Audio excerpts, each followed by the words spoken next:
सब देखने और सुनने वालों की खिदमत में मोहब्बत भरा सलाम। नाज़रीन, जो लोग जर्मनी में उबर जो उबर ड्राइवर हैं या बोल्ट ड्राइवर हैं, फ्रैंकफर्ट के एरिए, बर्लिन, हैम्बर्ग में तो बहुत काम है।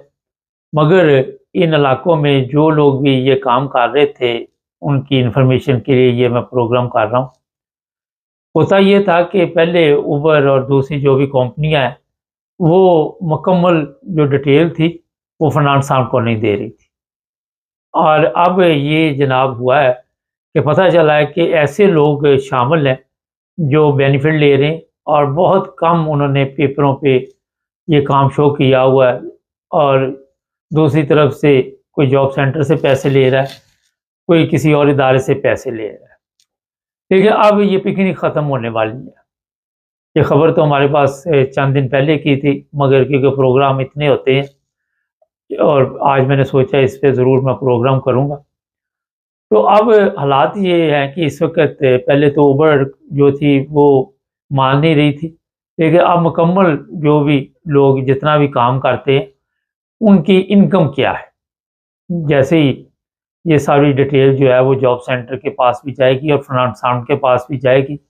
तो ऐसे लोग जिन्होंने कम पेपरों पे काम शुरू किया था और कम रकम शो की हुई थी, उनकी अब मेरा ख़्याल है कि शामत आ गई है या आने वाली है, किसी की आ गई है और किसी की आने वाली है। ये कंपनियाँ आप सबके इल्म में है, उबर वगैरह जो है, इंग्लैंड में या अमेरिका दूसरे मालिक में तो इतना बड़ा इशू नहीं है, क्योंकि इंग्लैंड के कवानीन जर्मनी के कवानीन से मुख्तलिफ है। वहाँ पे जो भी लोग सेल्फ अपना काम करते हैं, उनके हालात और होते हैं, जिसे सेल्फ स्टैंडिंग आप कहते हैं, इनफरादी तौर पे काफ़ी ईज़ी है इंग्लैंड में। उसकी निस्बत यहाँ पे जो भी लोग हैं, अगर वो टैक्सी का काम करना चाहें अपना, तो उन्टरनेमा शाइन चाहिए उन्हें।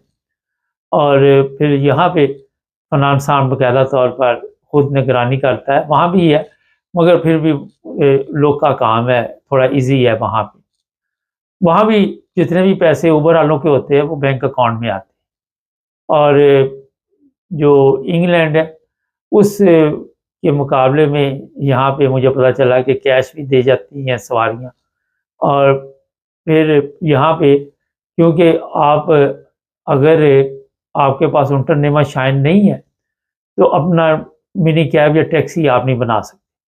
और इसका फ़ायदा फिर दूसरे लोग उठाते हैं, जिनके पास ये इंटरनेमा शाइन होती है, वो फिर 500 यूरो या कुछ पैसे लेके महीने के, तो वो फिर इस तरह के लोगों के लिए काम करते हैं। उसके बाद ये जो प्रॉब्लम बनी है, वो ये बनी है कि ये यहाँ पे जो कंपनी थी, ऐसे लोग थे जिन्होंने जिसके पास मैं थोड़ा-सा आपको समझा देता हूँ सादा लफ्ज़ों में, कि इंटरनेमा शाइन है, उसी ने अपने नाम पे गिवेरबे एनमेल्डिंग कराई हुई थी, यानी कि सेल्फ स्टैंडिंग। और उसने फिर आगे ड्राइवर रखे होते हैं और इसी तरह उबर के साथ भी इसी तरह सिलसिला चलता है। और वो पैसे जो होते हैं वो आते हैं जिसके नाम पे गिवेरबे होती है, जिसने एनमेल्डिंग कराई होती है, रजिस्ट्रेशन कराई होती है काम की, और आगे फिर उसने ड्राइवर रखे होते हैं कि ये मेरे पास काम करते हैं। और यहाँ भी डंडी प्रोग्राम चलता है। अब डंडी प्रोग्राम के और भी तरीके होंगे, लेकिन मैंने ज़रा आपको मुख्तसर बता दिया। तो ये डंडी प्रोग्राम जो होता है, आप समझते हैं ना, डंडी प्रोग्राम पाकिस्तानियों को तो बड़ी अच्छी तरह पता होता है कि यहाँ पे डंडी मारनी है। तो बगैर डंडी के 98% पाकिस्तानी नहीं चलते यहाँ पे, ये भी आपके इल्म में होना चाहिए। तो 2% होंगे जो बड़ी मुश्किल से आपको ढूँढने से मिलेंगे, अभी इक्का-दुक्का। अच्छा, अब उबर होगा ये कि उबर वाले जो होंगे वो बताएँगे, जनाब इस उन्टरनेमा को हमने दिए हैं इतने पैसे। उससे जब फाइनेंस पूछेगा कि हाँ जी, आपने तो कहा था कि ये इनकम जो है इस तरह फिर खर्च हुई, और फिर ड्राइवरों को किस तरह दी गई, कितने ड्राइवर हैं आपके पास, और यहाँ पे भी गड़बड़ हो सकती है। और भी तरीके होंगे, जो लोग भी ये काम करते हैं जर्मनी में, वो ज़ाहिर है अब कॉमर्स में लिखेंगे कि और कौन से तरीके हैं। ये भी हो सकता है कि उबर डायरेक्ट भी यहाँ पे जो ड्राइवर है उनके साथ ऐसा कोई सिस्टम चला रही हो। मगर डंडी प्रोग्राम चल रहा था, जिसकी वजह से फरनांड साहब जो है वो हरकत में आया। अब जिन लोगों ने ये गेम डाली होगी, किसी तरीके से भी डाली है, अब सब चीज़ें तो नहीं हम आपको बता सकते। मगर होगा ये कि अगर उन्होंने जॉब सेंटर से ये पैसे लिए, घर का किराया लिया या जो भी लिया यहाँ से, जो भी मिर्च मसाला उधर से उठाते रहे हैं, उनकी इंक्वायरी हो। जब उनके नाम इनके पास पहुँचेंगे और फिर इनकी इनकम चेक की जाएगी कि कितनी इनकम थी, क्या फ़र्क पड़ रहा है और कितने लोगों ने इससे फ़ायदा उठाया। तो यहाँ पे बात नहीं ख़त्म होगी, हो सकता है जुर्माने भी हों, हो सकता है अगर आपको पता हो कि फ्रैंकफर्ट के एरिया में जो लोग रहते हैं, ऐसे-ऐसे भी पाकिस्तानी टैक्सी ड्राइवर हैं जिन्हें जेल भी जाना पड़ा, सज़ा भी हुई, कई फिर मुल्क छोड़ के भाग गए यहाँ से। तो अब क्योंकि ये सब इनकी नज़र में आ चुके हैं, जो मेरा मकसद था प्रोग्राम करने का कि अगर आप इससे कोई फ़ायदा अभी भी उठा रहे हैं, तो अपने आप को ठीक करें, अपने पेपर ठीक करें और ये जो जहाँ से कई लोगों की सोच होती है कि जहाँ से कर्कंका से शुरू होता है, एनएचएस शुरू होता है, मेडिकल शुरू होता है, वहाँ से पेपर भर के और बाकी वैसे ही गड्डी खिंची आंदे। तो ये सिलसिला जो है अब आपको गौर करना होगा। अदरवाइज़ जो लोग भी इस तरह के कामों में मुलव्वस हैं, उनके लिए बुरी खबर ये है कि उनकी पिकनिक जो है वो ख़त्म हो चुकी है या होने वाली है।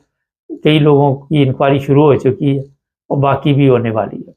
अब अगर उबर इस पे या दूसरी कंपनियाँ इस पे एग्री ना होती तो यहाँ पे ये भी हो सकता था कि ये उबर के लिए मुश्किलात पैदा हों। लेकिन ये मैं बता देता हूँ कि कोई भी अपने सर पे कोई चीज़ नहीं लेता। जिन्होंने इतनी बड़ी कंपनी बनाई हुई है, उन्होंने ये भी बंदोबस्त किया होता है कि हमने अपने सर पे नहीं लेनी और अगर किसी ड्राइवर ने गलत तरीके से फ़ायदा उठाया, तो वही इसकी जो भी जुर्माना होगा, सज़ा होगा, वो भुगतेगा।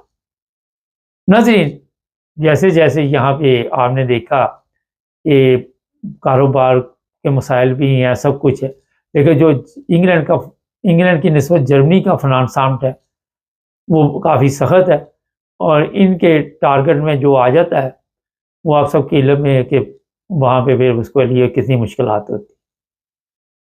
इसके बदले में मैं आपको बता दूँ कि इंग्लैंड ज़रा नरम हालात है, वहाँ पे आप लिमिटेड कंपनी 24 घंटे में खोल लेते हैं, कोई इतना बड़ा प्रॉब्लम नहीं।